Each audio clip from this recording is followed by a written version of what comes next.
Good morning. So I know this seems like a sort of a basic topic, and we'll go over some of those basic rules about what you put in the actual receipt.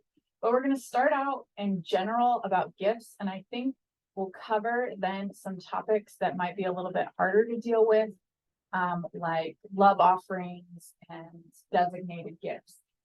So we're going to start with a basic rule of what is a gift. And there's a couple of those that we'll go over. We'll try to dive into them a little bit more, and then move on to what you actually put in the receipt. So to start with, to be something where the donor gets to take it as a deduction for themselves, the donor has to actually give up control. It has to be a real gift. It can't be where we're trying to use the church as a way to give a gift to somebody else. What do I mean by giving up control? So I can't tell you, the church, for example, you must give this money to this particular purpose, or to this particular person who, even they might be needy, but I can't control it in that fashion. I'd have to give it to the church more generally.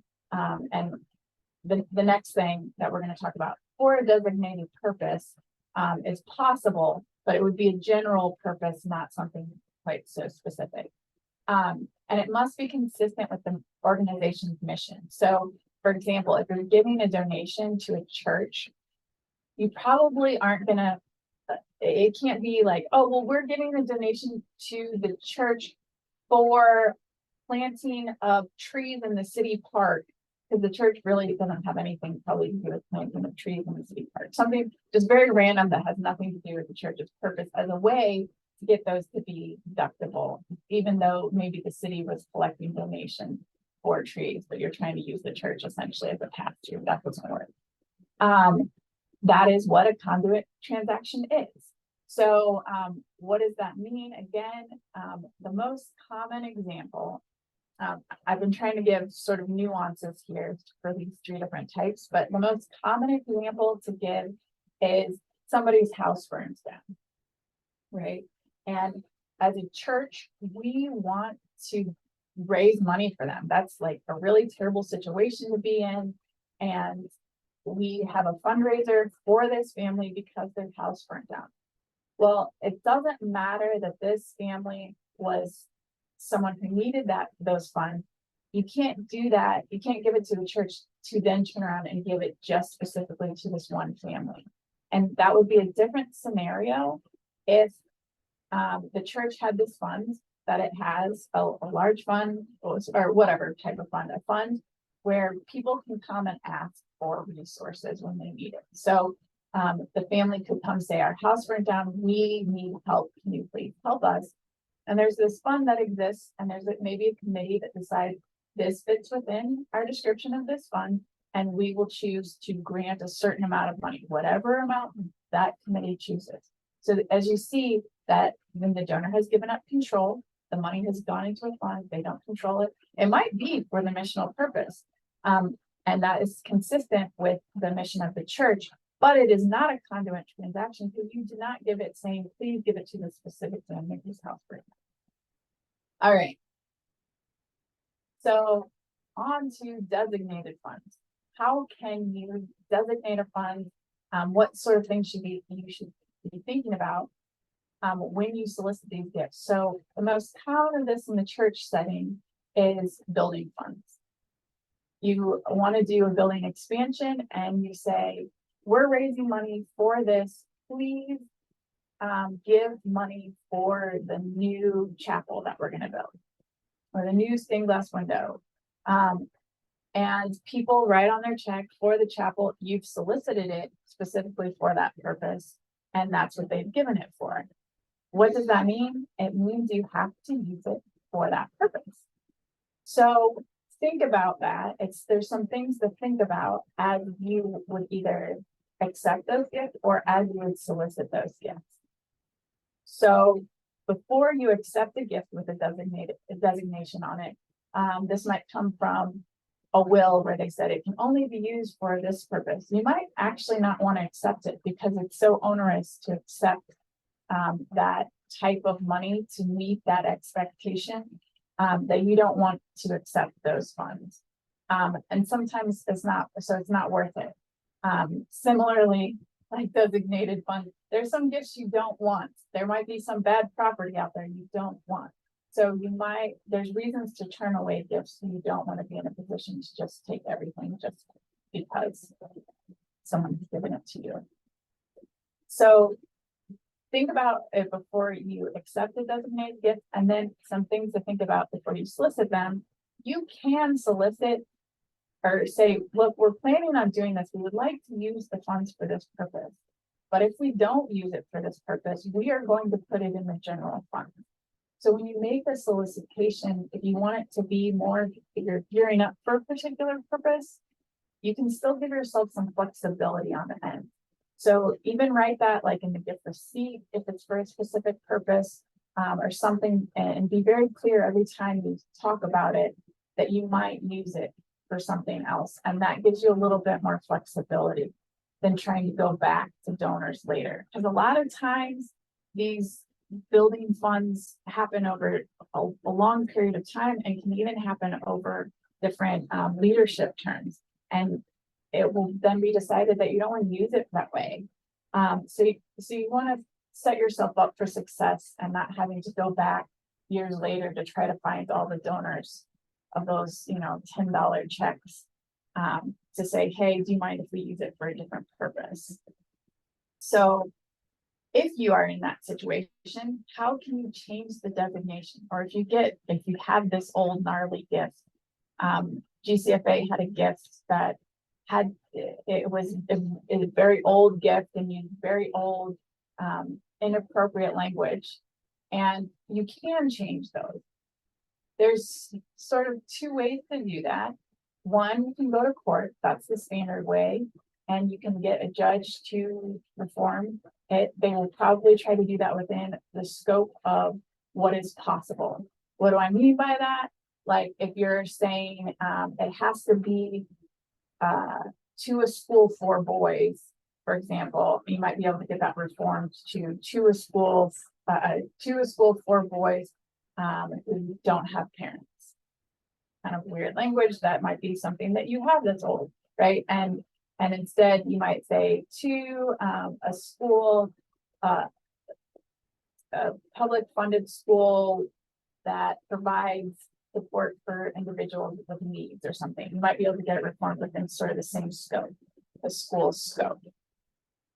So that's one way to do that. Unfortunately, as you can imagine, that's expensive, right? So going to court, you have to pay lawyers and court costs and other things like that. And it's not fast either. The court process there's a lot of people trying to go to court and it's not always fast. So there is something called the Uniform Code. Most states have it, and most states will allow gift reform for smaller gifts. And again, if you tailor it to a narrow function, if you try to change it small, but you need to look at your own state to make sure you have this. But it's generally like 25,000 or less.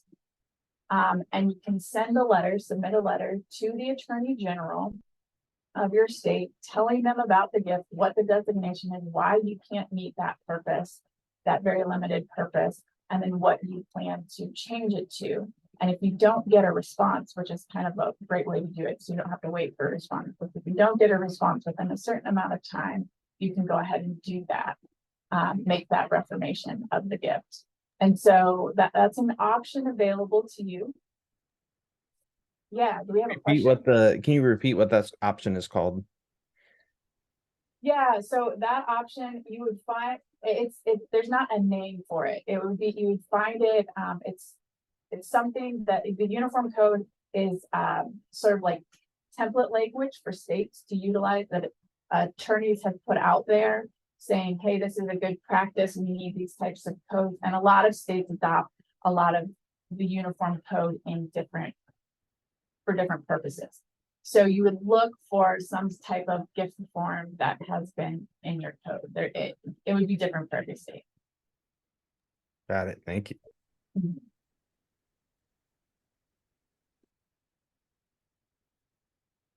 So we talked about before, and what I'm gonna hit home again one more time, with its own special slide is conduit transaction, where you utilize the church to almost like clean money, right? So clean your gift, so it makes it deductible to the donor. Again, the example that we talked about earlier is raising funds for a person who lost their home in a fire. Another thing that it could be for is raising funds for an organization that's not a 501c3. So we want to give money to this organization that does this good thing, but they're not really a 501c3. And if we give it to you, or they haven't figured out how to become a 501c3, even if they might be eligible.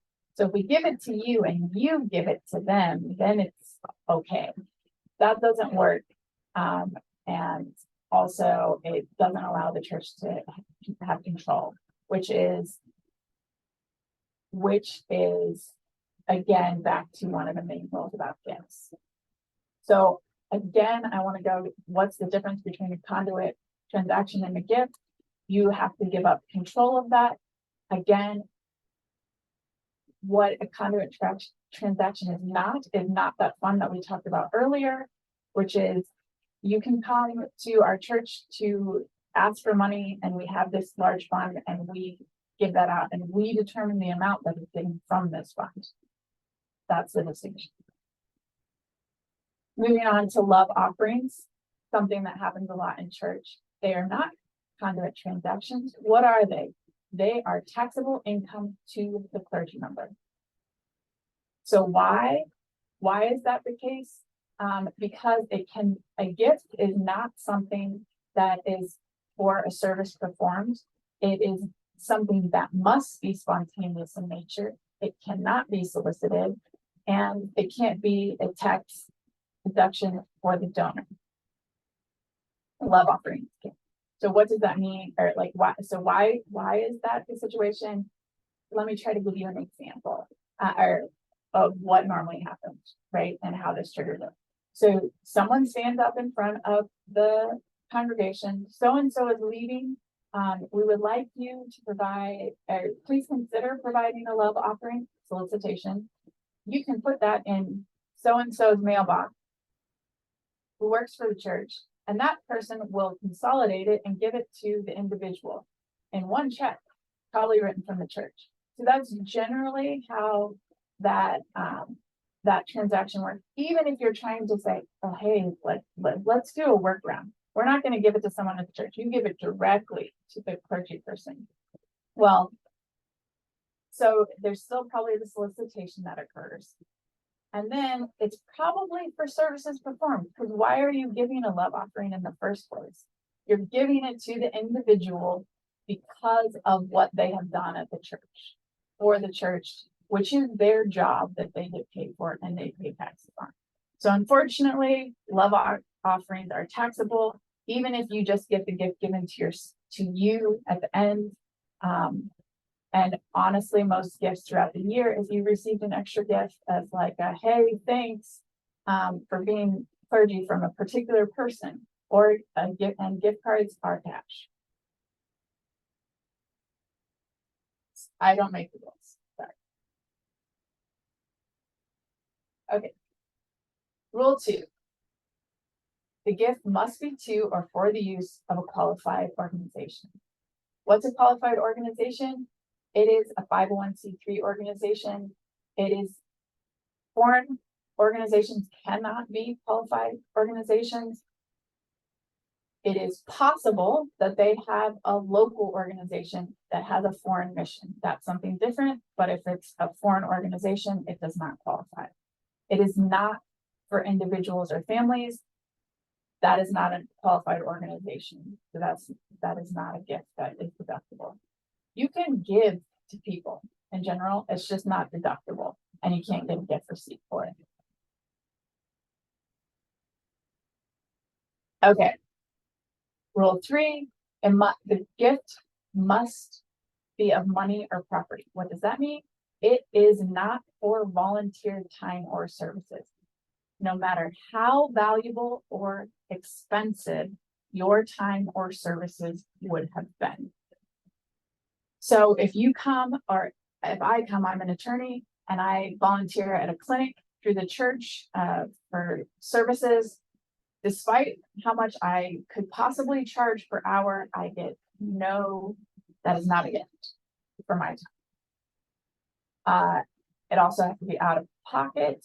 So you can't get reimbursed for it and say it was a gift. So you can't go on a trip for the church, for example, give a donation of a check, like you're working for the church as a volunteer, but you pay for your flight. And then you get reimbursed for the flight later. That's not a gift, obviously. Next rule 4. The deduction that you can take is only the amount of the contribution that exceeds the value of goods or service. I mean, who doesn't love a silent auction? Maybe you are that person, I am not, but I love a good silent auction. And when you go to the silent auction and you pay for the product that you want, you put your money down for the beautiful picture of, or the stained glass window, the old stained glass window of the church or something that you're gonna hang in your house, and you pay $100 for it. And in your head, you're like, oh man, I feel so good about that $100. It's such a value for me.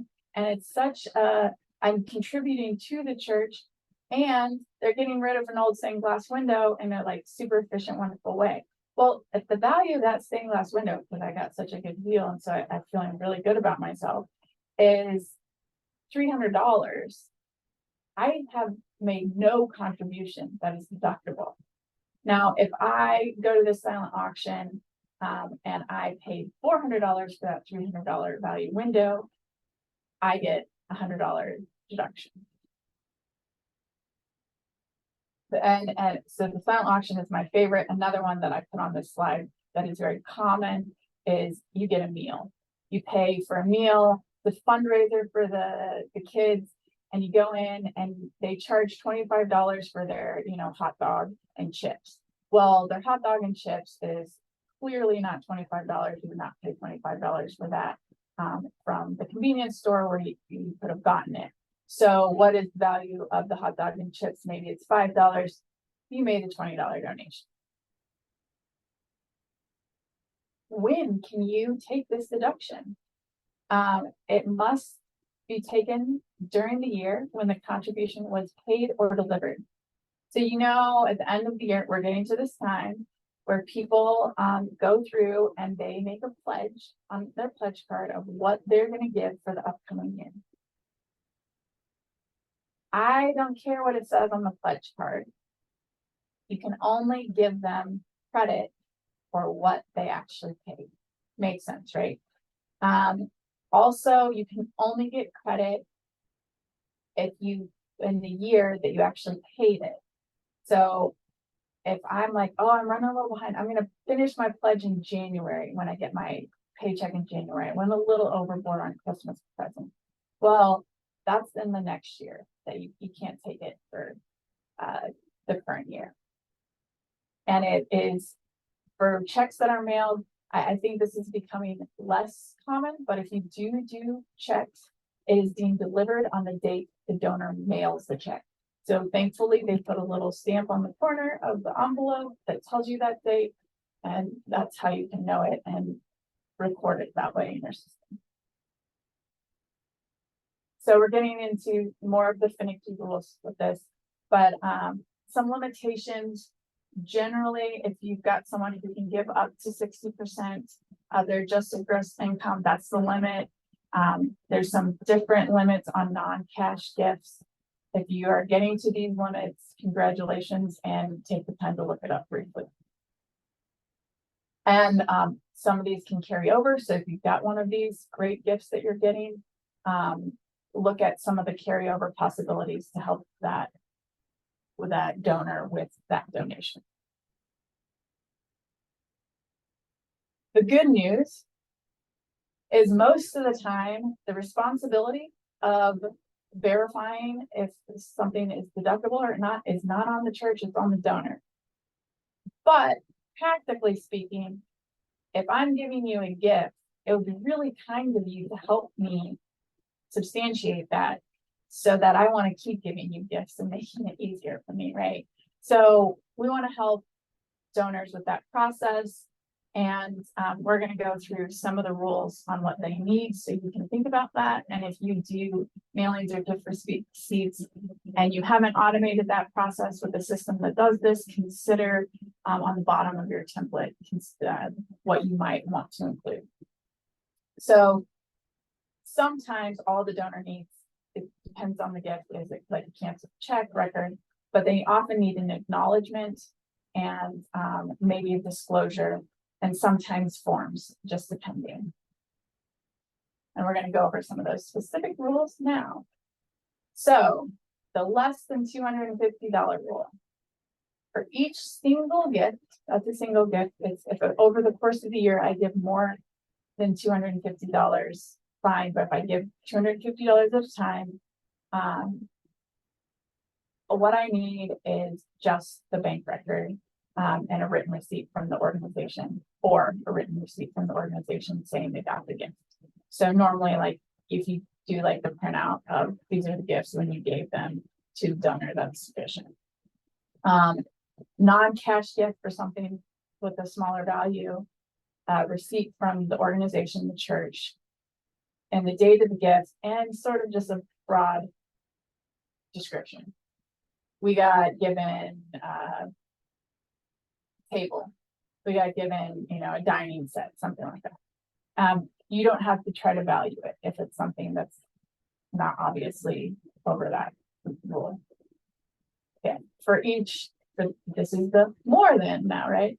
For each single gift over $250, the donor must receive written acknowledgement. And this is what it should include. So make sure your template has this on it, the name of the organization, the date, the amount, again, the description. And you also need to include that no goods or services were provided, if that's true. So for general like cash gifts, that should be pretty easy. If it's a receipt for, you might want to set up a different receipt system if it is for things like the meals, or you have a silent auction that you do every year, that would be a different type of receipt. And then because if you do that, you need the next line, a good faith estimate of value.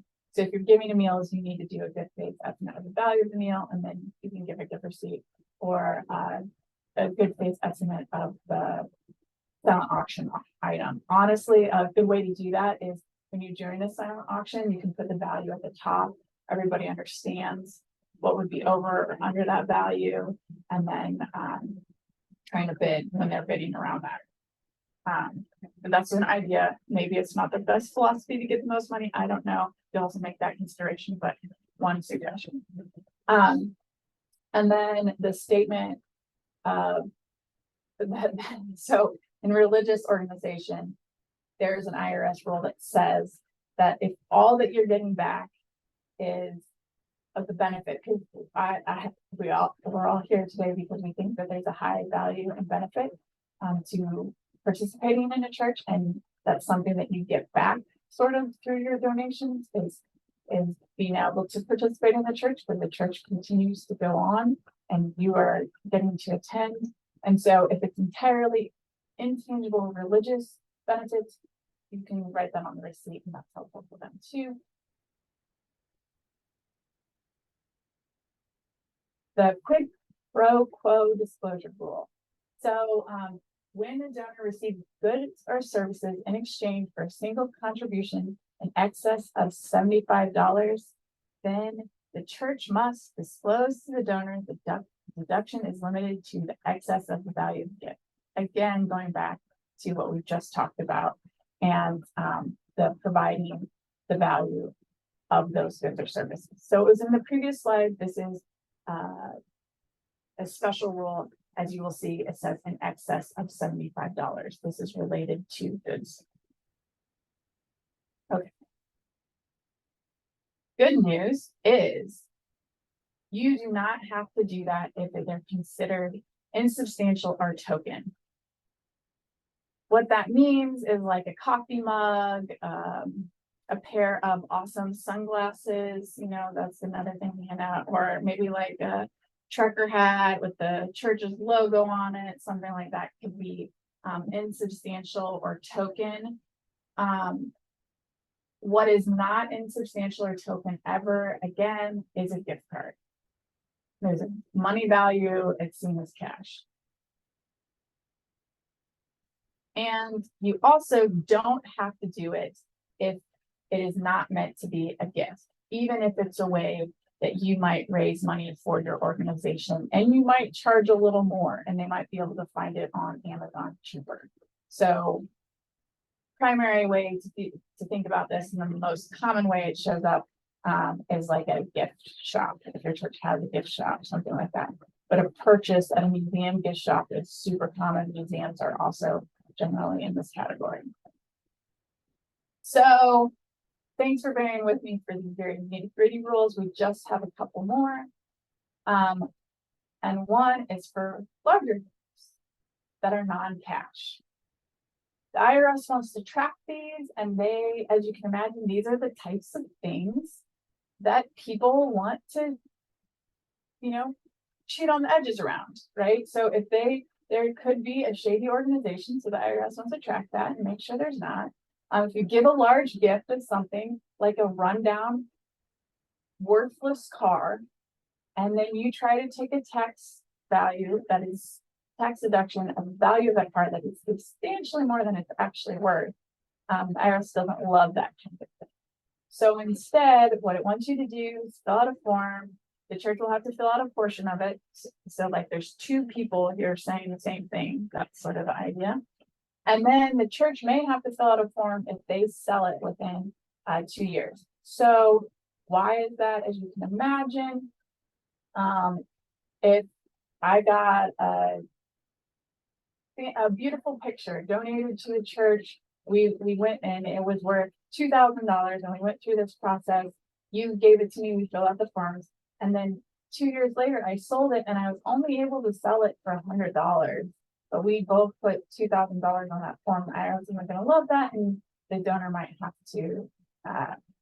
It's a way for the IRS to check on that. So that's why you have to fill out that form.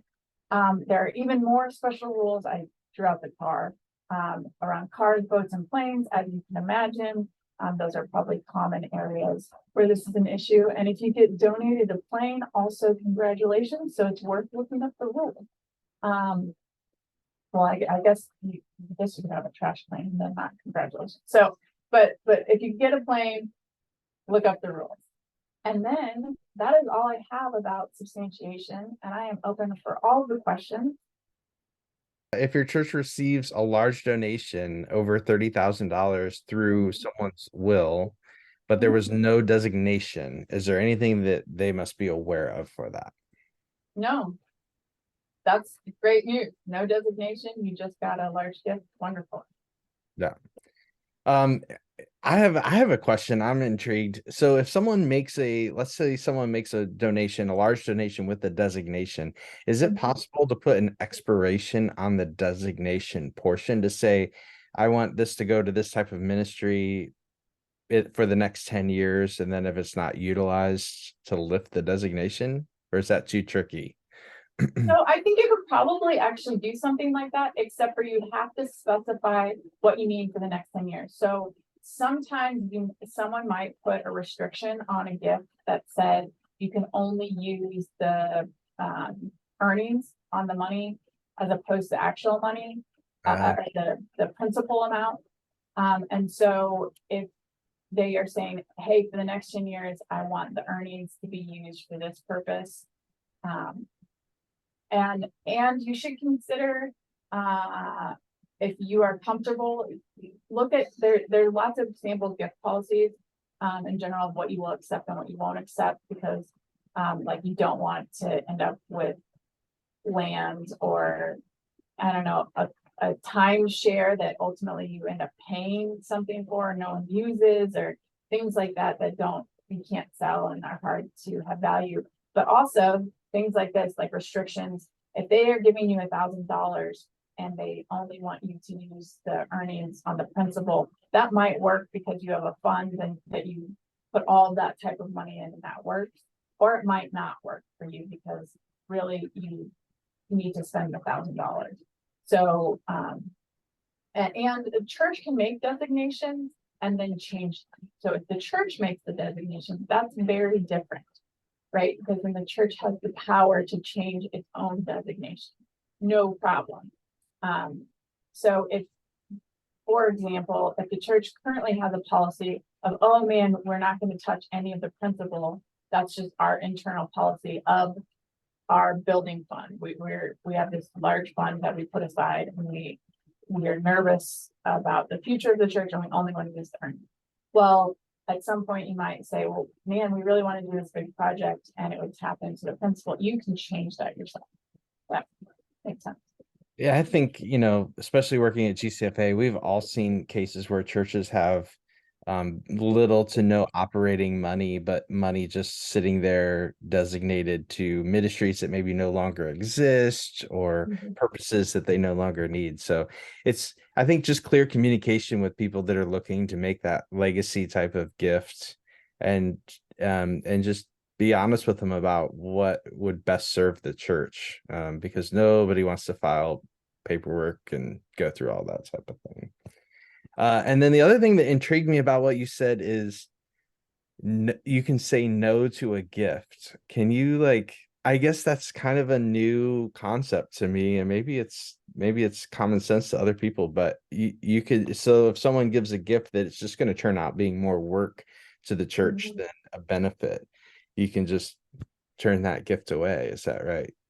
Absolutely. There are times when it's better to say thanks, but no thanks.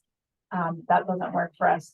And I think sometimes, not to assume malintent on the donor, they might see it as valuable, but it's just not valuable for the church or valuable use of your time. You're not an expert on stuff like if you got a timeshare. The church isn't. How would they utilize that timeshare, and then how would they go about selling it? They're not in the business of selling it, unless it was something that was really easy to sell. And then you kind of wonder, well, look, why don't you sell it and then give me the proceeds from it? That's actually what's helpful for us. And I think sometimes the donor doesn't want to mess with it, and so they're putting it off on you. And sometimes that works, and sometimes it doesn't. So you have to remember, it's a two-way transaction. It's not every gift is good.